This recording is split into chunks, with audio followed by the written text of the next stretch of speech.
Və kişi nə üçündür? Kişi namusunu qorumaq üçündür. Kişinin vəzifəsi əziyyət çəkməkdir, pul qazanmaqdır, namusu ilə ailəsini qorumaqdır. O deməkdir ki, evinə pul gətirilsə, deməli ailəsinin nə istədi onu edə bilər.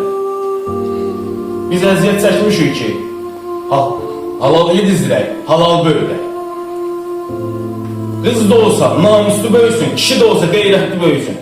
Təki onun imanı, yediği çöreği halal olsun. Çünkü ben halal kişinin, qeyrətli kişinin oğluyam. Ben seninle fəxr edirəm.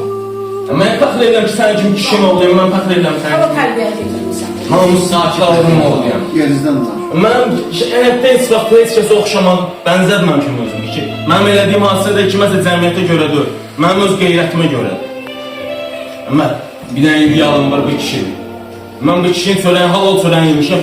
Amma Allah'a ki, yani bu həyatda da mən bilirəm ki, o heyfslənir ki, bir fahişə ölmək başqa şeydir. Qeyrətli kişinin ölməyi başqa şeydir. Qeyrətli kişilərin ölməyi